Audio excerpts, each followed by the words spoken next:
चलते हैं ना परमेश्वर की ओर जब हम चलते हैं तो हमें चाहिए कि परमेश्वर के साथ समय बिताना। जब हम समय बिताएंगे परमेश्वर के साथ, समय बिताएंगे परमेश्वर के साथ, तो परमेश्वर के साथ हम बातें करना शुरू करेंगे। तो ये चीज़ है कि जब हम परमेश्वर के वचन के पीछे नहीं भागते, जब तक हम परमेश्वर के वचन के पीछे नहीं भागते, अभिषेक हमारे हमें अभिषेक हमारी ओर देखता भी नहीं। जब तक हम परमेश्वर के वचन के पीछे नहीं भागते। लूका दी अंजील 9 बाब की 28 जब तक हम परमेश्वर के अभिषेक के पीछे नहीं भागते, परमेश्वर का अभिषेक हमारी ओर देखता भी नहीं कि इसके ऊपर मैंने सवार होना है और इसके ऊपर मैंने अपना क्या करना है। यदि बोली बैलो इसके ऊपर सवार होकर मैंने क्या करना है, अपना काम करना है। जब तक हम उस अभिषेक के पीछे नहीं भागते, हम अभिषेक को नहीं देखते। बता क्या नाम है जो कौन नहीं क्या कान में मेरे बाल रखो, अखा मेरे बाल रखो। अभिषेक लूका दी अंजील 9 बाब 28 निकाल के रखो। जब तक हम अभिषेक के ऊपर आंख नहीं लगाते, अभिषेक हमारी ओर देखता भी नहीं। जब हम अभिषेक को देखते हैं, परमेश्वर के देखते हैं, बाइबल में पढ़ते हैं कि परमेश्वर कैसे आपके दासों के ऊपर ग्रेस थी आपकी, कैसे उनके ऊपर अभिषेक था। परमेश्वर के वचन में लिखा है कई दास ऐसे थे, परमेश्वर के प्रॉफिट ऐसे थे जिन्होंने प्रार्थना की और प्रार्थना से क्या हुआ, पानी 2 भाग में बट गया। वो कैसे हुआ, अभिषेक से हुआ। प्रार्थना की एक ने और से उन्होंने अपनी चादर को वहां पे लगाया, प्रार्थना की लाठी से किया और क्या किया, पानी 2 हिस्सों में हो गया, पानी बट गया। लेकिन लिखा कि जैसे हम बोलते हैं कि बाप होता है, परमेश्वर ने उसी पानी पे चल के दिखा दिया। अभिषेक किस लेवल का अभिषेक था, जिस पानी को परमेश्वर के दासों ने, परमेश्वर के नबियों ने 2 भागों में बांट दिया, परमेश्वर ने उसके ऊपर चल के दिखाया। परमेश्वर ने देखो, जिसको कोई बांध नहीं सकता, जिसको कोई रोक नहीं सकता, उसके ऊपर भी परमेश्वर का अधिकार है। जैसे वो चल रहे थे, पानी इधर उधर नहीं हुआ। कहीं नहीं लिखा वचन में, किसी वीडियो में नहीं आया कि जब वो चले तो ऐसे वो डगमगाए, उनके पैर डगमगाए, क्योंकि उनके ऊपर क्या थी, अनॉइंटिंग थी, उनके ऊपर ग्रेस था, परमेश्वर का मसा था। उस मसे ने देखो पानी को भी कंट्रोल कर दिया। पानी अगर हम नहर में नहाने जाए तो पानी हमारे पैरों के नीचे से बहता है, पकड़ रखनी पड़ती है कि कहीं मिट्टी से पैर ना फिसल जाए। लेकिन लिखा हुआ है जब वो चले तो पैर स्थिर रहा। पानी के ऊपर परमेश्वर ने चल के दिखाया परमेश्वर ने कि देखो, हर एक वचन में लिखा कि हर एक चीज का अधिकार क्या है, मेरे पास है। हर एक चीज का क्या है, अधिकार मेरे पास है।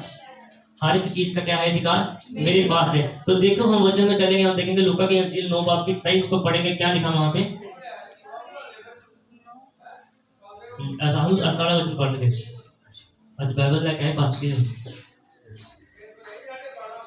9:28 इन बातों के तो सुन लिया कर वो पढ़ेगा साढ़ा आज। कान को आंखों खोल के बैठा करो, नशे करके आते तो ना आया करो। तुम लोग सुनते हैं क्या मैं बोलता हूँ, फिर बोलते ये बोल दिया वो बोल दिया। पढ़ो। इन बातों के कोई 8 दिन बाद वह पतरस, यूहन्ना और याकूब के साथ लेकर प्रार्थना करने के लिए। देखा कि 8 दिनों के बाद क्या हुआ, पतरस, यूहन्ना और याकूब को लेके कहाँ पे थे, पहाड़ पे क्या करने के लिए, प्रार्थना करने के लिए। आज हम यहाँ पे इकट्ठे क्यों हुए, सबसे पहले हमने क्या की, प्रार्थना की। प्रार्थना में अनॉइंटिंग है, प्रार्थना में क्या है, वो अभिषेक है। अगर आपको अभिषेक चाहिए, अगर आपको आपके घर में बरकत चाहिए, आप चाहते हैं आपकी फैमिली सुधर जाए, आपकी नस्लें सुधर जाए, आपके पास घर आए, आपके पास हर चीज आए, तो उसके लिए सबसे पहले क्या करनी पड़ेगी, प्रार्थनाएं। इकट्ठे होकर देखो, ये परमेश्वर के सब जिनके बारे में लिखा, सब नबी प्रॉपर लोग थे। पतरस, यूहन्ना और प्रॉपर याकूब, देखा कि सबको क्या लिखा, इकट्ठा करके क्या किया, पहाड़ पे प्रार्थना। पहाड़ पे क्यों गए, अगर हम सोच रही रजाई पे बैठे कर ले, सोफे पे बैठे कर ले। पहाड़ देखो, जब उन्होंने जैसे आज हम आराम से बैठते हैं, वैसे उस समय प्रार्थना नहीं होती थी। घास लगा लो, चौकड़ी मार लो, तब मेले जाए हैं। लेकिन पहाड़ पे क्यों जाते हैं, अपने आप को कष्ट देने के लिए। पहाड़ हार्ड होता है, पत्थर हार्ड होता है, वहां पे घुटने टेक के प्रार्थना करते थे लोग, पहाड़ पे घुटने टेक के। आज हमारे घर में मार्बल है, उसमें भी घुटने टेक के बोलते घुटने दर्द होते। वो पहाड़ पे घुटने टेक के प्रार्थना करते थे, और एकांत में, जहाँ कोई परेशान ना करे, दूध उबल गया, ऐसी करना, ये कहाँ पे वो कहाँ पे, मतलब कोई परेशान ना करे, प्रार्थना में कोई बांधा ना है। देखा पहाड़ पे क्या करने, अगर आप आगे पढ़ेंगे तो वहां पे लिखा उस वचन में 29 में कि प्रार्थना करने से उनके चेहरे पे क्या हुआ, उनके वस्त्रों पे क्या हुआ, कैसे अनॉइंटिंग उनके चेहरे के ऊपर आई। जो परमेश्वर ने विशेषता बोला था कि मैंने इसको क्या दिया, अपना नूर दिया। जो लोग आए थे उनको पता कि परमेश्वर ने मेरे बारे में बोला कि मैंने अपना चेहरा इसको दिया, मैंने जो मेरे चेहरे की ग्रेस है मैंने इसके ऊपर दी, मैंने इसको अपना स्वरूप दे दिया, इसको अपना चेहरा दे दिया। हर सप्ताह जहाँ अब जब मैं वेदी पे आता हूँ तो एक नया अभिषेक आ रहा है, एक नई अनॉइंटिंग आ रही है। तभी मैंने बोला था कि 1 साल में दिखाऊंगा कि अनॉइंटिंग क्या होती है, कि प्रभु को पता है कि ये हर मुश्किल परेशानी सह लेगा, ठीक इंसान है। इसलिए परमेश्वर ने अपनी ग्रेस को बढ़ाया गया। हम पढ़ेंगे यहाँ 29 को। जब वह प्रार्थना कर ही रहा था तो उसके चेहरे का रूप बदल गया। हालेलुया। लिखा जब वो क्या कर रहे थे, प्रार्थना कर ही रहे थे। यहाँ पे कहीं नहीं लिखा कि हाँ प्रार्थना खत्म हो गई, लिखा कहीं कि आमीन किया उसके बाद जो मांगा वो मिल गया, ये नहीं लिखा। लिखा जब वो प्रार्थना क्या कर रहे थे, कर ही रहे थे, प्रार्थना चल रही थी। प्रार्थना के बीच में ही क्या हुआ, परमेश्वर ने अपने अभिषेक से उनको भर दिया और उनके चेहरे का रूप क्या था, बदल गया। हालेलुया। क्यों? उन्होंने प्रार्थना की ईमान से। वो ढंग जो सही ढंग है, पहाड़ पे एकांत में अपने आप को कष्ट देके एकांत में जाके प्रार्थना की, जहाँ कोई परेशान नहीं करने वाला, जहाँ अपने जिस्म को मिट्टी में मिलाया, खाक में मिलाया। तो लिखा कि प्रार्थनाएं करते करते, ये लिखा आमीन की, प्रार्थना खत्म की, वो काम हुआ। लिखा प्रार्थनाएं करते करते उनके चेहरे का रूप क्या हो गया, बदल गया। हाँ आगे। उसका वस्त्र शेवत होकर चमकने लगा और हालेलुया। लिखा उसका वस्त्र भी पंजाबी पढ़े तो लिखा नतिया और ਉਹਨੇ ਪ੍ਰਾਰਥਨਾ ਕਰਦਿਆਂ ਉਹਦੇ ਮੂੰਹ ਦਾ ਰੂਪ ਹੋਰ ਵੀ ਹੋ ਗਿਆ ਅਤੇ ਉਹਦੀ पोशाक चिट्टी ਅਤੇ चमकीली हो गई। और लिखा बस लिखा उसकी पोशाक चिट्टी, उसके वस्त्र क्या हो गए, सफेद हो गए। उनके कपड़ों में भी क्या हो गया, वो ग्रेस आ गई, उनके कपड़ों के ऊपर भी अभिषेक आ गया। आजकल जो लोग बोलते हैं ना वीडियोस देख के, साढ़े पास्टर फूक मार दिया, साढ़े पास्टर इतना कर दिया, साढ़े पास्टर कपड़े ला, ये जवाब है उनके लिए, आंसर है, लिख के रख लो। कई लोग बोलते हैं नौटंकी करते, पखंड कर दे। जिसने कमाया है वो करेगा, जिसने नहीं कमाया, चाहे वो पास्टर भी होगा, उसके पास नहीं है तो वो भी देखेंगे। वो भी कई पास्टर भी दोष लगाते हैं, कहते ये नवे आ गए पखंड करते, फिर वो बाइबल में निकालते कहते ये झूठे भविष्यवक्ता है, फिर वो निकाल के प्रचार करते हैं। वहाँ लिखा कई बगाड़ उठो खड़े, इस तरह वहाँ पे लिखा तो उस चीज़ का वो प्रचार करते हैं। लेकिन जो इंसान कमा रहा है पूरे सप्ताह और अगले बंदे को बोल रहा है कि कल देखना क्या होता है, उसको पता है ना कि मैंने कैसे कमाया। तो लिखा कि ये सब प्रार्थना के द्वारा क्या हुआ, वस्त्र बदल गए और चेहरे का रंग भी बदल गया। वस्त्र क्या हो गए, सफेद हो गए। और लिखा आगे अगर हम पढ़ेंगे तो वहां पे लिखा कि और देखो मूसा और एलिया और ये 2 पुरुष उसके साथ क्या कर रहे थे, बातें कर रहे थे। 5 बंदों के वहां पे बात आ गई, 5 प्रॉफिट मूसा और प्रॉफिट एलिया जी के बारे में लिखा क्या वहां पे क्या कर रहे थे, बात कर रहे थे। आइए हम थोड़ा सा पीछे चलेंगे और हम देखेंगे ऐसे की 9 की 23 को हम पढ़ेंगे। परमेश्वर के पीछे चलने का अर्थ क्या है, परमेश्वर के पीछे चलने का क्या अर्थ है। आप कई लोग बोलते हैं यार जब से प्रभु को जाना तब से दुख परेशानी। पहले हम अच्छे थे, जब प्रभु नहीं चाहते थे, जैसे चाहते थे वैसे खाते थे, पहनते थे, जहाँ जाना जनानियाँ और कुड़ियाँ की जो मर्जी लगाओ। आसपास पास्टर बोलते ये नहीं करवाना, वो नहीं करवाना, ऐसे कपड़े डालना। लेकिन वहाँ पे लिखा वचन में कि परमेश्वर के साथ चलने का अर्थ क्या है। पढ़ो 23 वचन को। उसने सबसे कहा यदि कोई मेरे पीछे, परमेश्वर ने अकेले मुझसे नहीं कहा, जब अकेले पास्टर जी को, जब अकेले किसी और को नहीं कहा। लिखा वचन में क्या लिखा, परमेश्वर ने किससे कहा, सबको कहा। परमेश्वर ने पूरी मानव जाति के लिए क्या कहा, हाँ सबसे कहा अगर मेरे पीछे आना चाहे तो अपने आपे से इनकार करे और प्रतिदिन अपना क्रूस उठा के हुए मेरे पीछे छोड़ दे। हालेलुया। परमेश्वर ने कहा कि यदि कोई मेरे पीछे चाहे आना तो अपने आप से इनकार करे। अगर आप चाहते हो परमेश्वर के साथ चलना, यदि लिखा बीच में अगर आप चाहते हो, परमेश्वर ने आपके ऊपर सौंपा है। परमेश्वर तो चाहते हैं कि आप उसकी ओर आओ, आप प्रार्थनाएं करो, आप परमेश्वर के बोझ को लो, आप परमेश्वर की अनॉइंटिंग को मांगो। बरकतें हर इंसान मांगता है, आशीषें हर इंसान मांगता है, लेकिन धन्य होता है वो इंसान जो कहता है कि परमेश्वर आपकी रजा क्या है। धन्य होता है। हालेलुया। वो इंसान जो परमेश्वर को बोलता है कि परमेश्वर आपकी रजा क्या है, आप मुझसे क्या चाहते हैं। माँ बाप के बारे में उसके बाद वचन में लिखा है कि आप अपने माँ बाप से अलग होकर अपनी बीवी के साथ मिले रहोगे। जब माँ बाप नहीं बीवी में होते तो बीवी ही सब कुछ होती है। लेकिन देखो, लोग सोचते हैं कि बीवी सब कुछ होती है, लेकिन देखो प्रोफेट अय्यूब ने उनका भी बात नहीं माना। उनको भी उनको बोला कि आपने जाना है तो जाओ, हम इस हालात में भी परमेश्वर को नहीं छोड़ेंगे। घाव थे हर जगह पे, कीड़े ऐसे लगा कि कीड़े आके खा रहे थे हर एक जख्म को, लेकिन उन्होंने अपनी उस बीवी की भी बात को नहीं माना। उन्होंने क्या बोला, आपने भी जाना है तो आप जाओ। उन्होंने कहा कि असी हर हाल विच यीशु यीशु कहना है, असी हर हाल विच यीशु यीशु कहना है, असी हर हाल विच यीशु यीशु कहना है।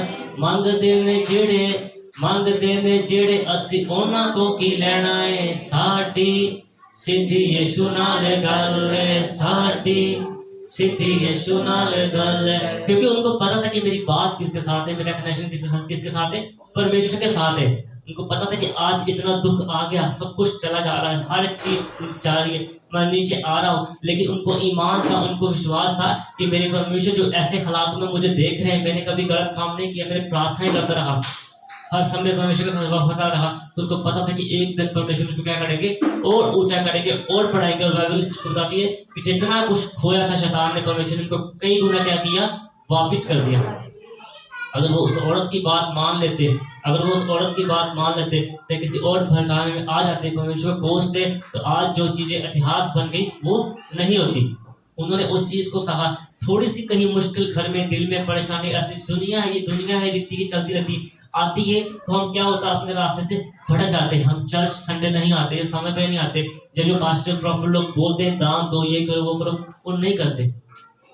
हम कहते हैं यार ये तो मांगते रहते। अगर आप कमा रहे हो, तंदुरुस्त हो, तो वो किससे हो, परमेश्वर ने दिया है। अगर उसके दिए में से ही अगर आपने दे दिया तो क्या एहसान कर दिया परमेश्वर के ऊपर।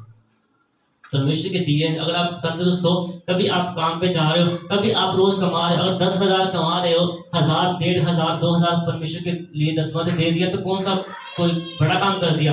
अगर वो ही परमेश्वर की आशीष आपके ऊपर ना हो, तो आप उठो ना, आप काम पे ना जाओ, तो फिर कौन आपको देगा, कैसे रोज आपकी दवाई चलेगी।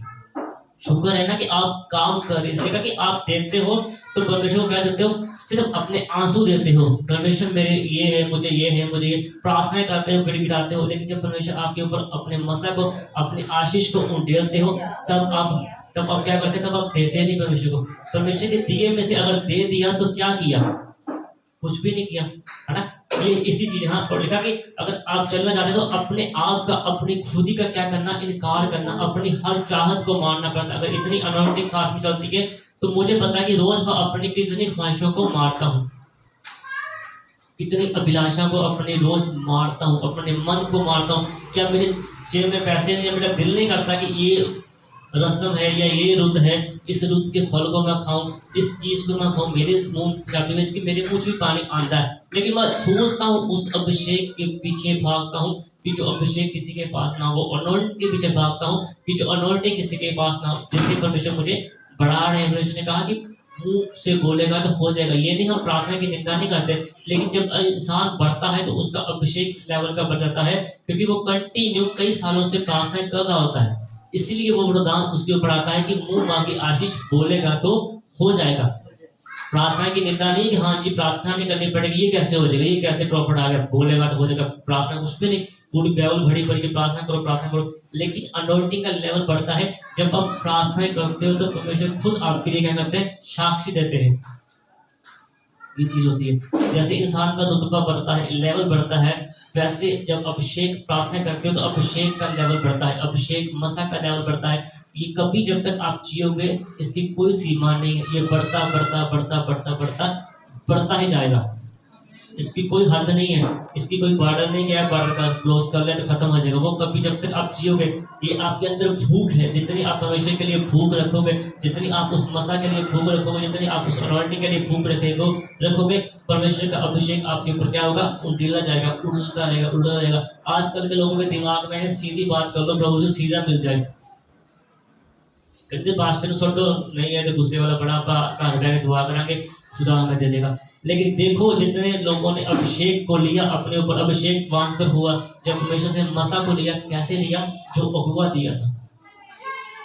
अगर प्रॉफिट एलिया सीधा बोलते हाँ परमेश्वर ने आपको बुलाया, आपको भेजा मेरे पास, ठीक है अब कोई बात नहीं, और भी प्रॉफिट के साथ थे, तो अगर वो छोड़ देते कि हाँ इस ढंग को मैंने पकड़ लिया, जिस ढंग से वो प्रार्थना करते हैं, जिस ढंग से वो परमेश्वर की सेवा करते हैं, उस ढंग को मैंने पकड़ लिया, अगर उनकी सेवा को ना करते, सीधी परमेश्वर से बात करते, मांगते, तो क्या चीज़ होगा थी। लेकिन अधीन रहे वो, तो अपने गुरु के अधीन रहे, और फिर उनको पता था, कितनी बार लिखा बाइबल में, 3 बार लिखा कि उन्होंने कहा था कि इनका समय आ गया अलग होने का। तो दूसरे प्रॉफिट को बोल रहे थे कि मुझे पता है, आप चुप रहो, मुझे पता है, आप चुप रहो। लेकिन देखो फिर भी जल्दबाजी नहीं की।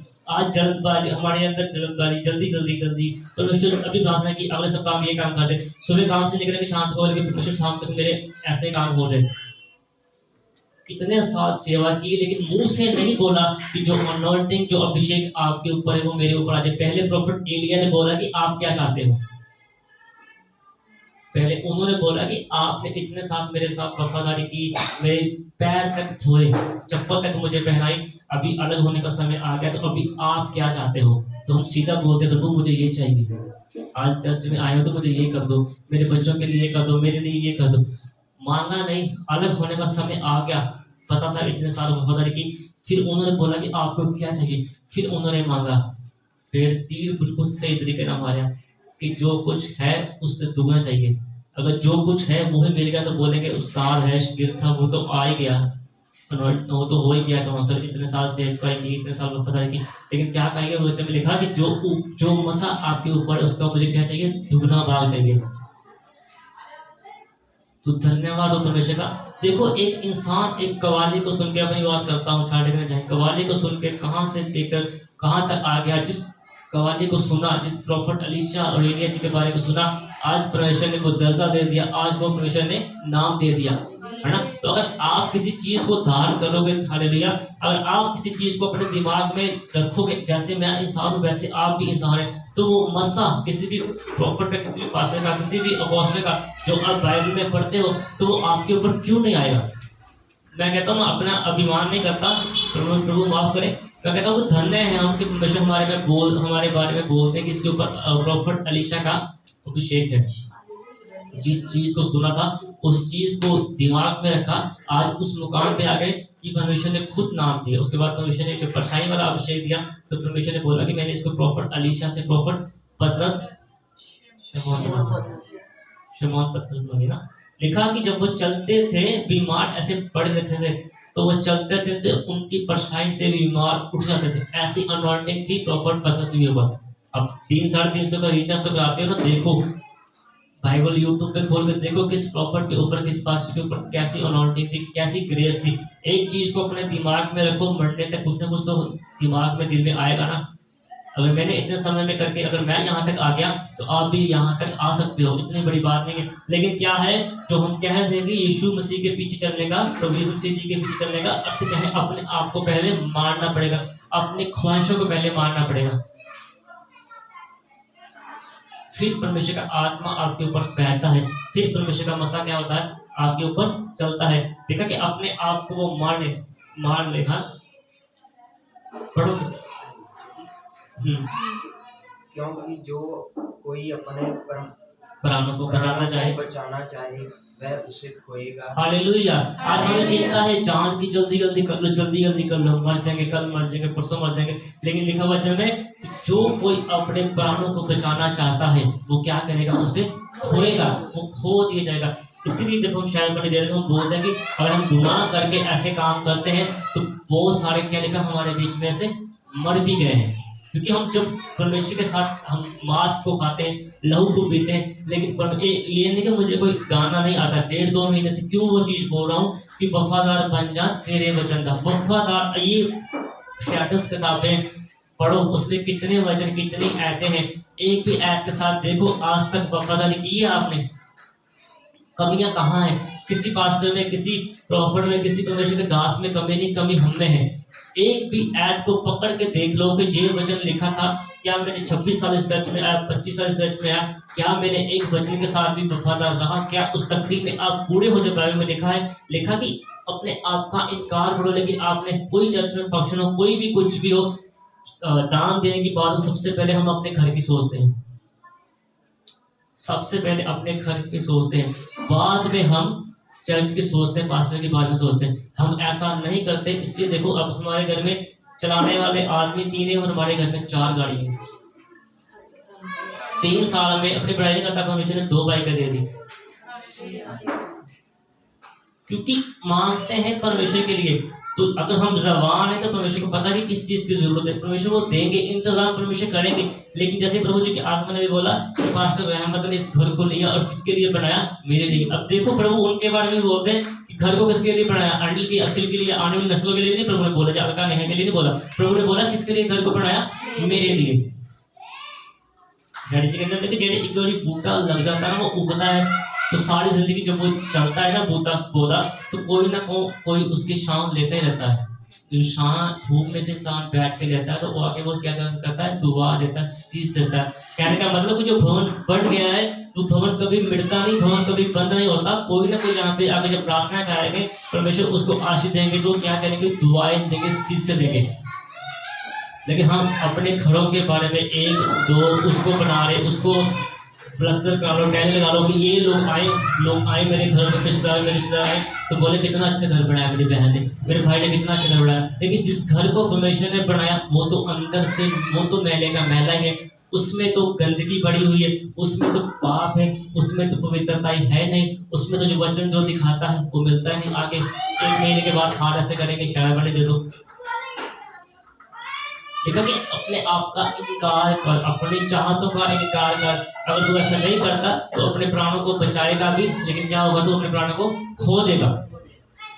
तो इस वचन आज इतने बढ़ेंगे, इस वचन के द्वारा परमेश्वर आप सबको बरकत दे, परमेश्वर की आशीष आपके ऊपर बढ़ती जाए। आइए हम प्रार्थना करेंगे इस वचन के लिए। परमेश्वर इन लोगों को अपने भय में चलना सिखाओ, अपने ऊपर ये लोग जो बोझ को लेके चलते हैं, वो बोझ आपके ऊपर देंगे। आप इनको बढ़ाओ और इस्तेमाल करो, आपको पवित्र और मिठाई में मांगता हूं, आमीन।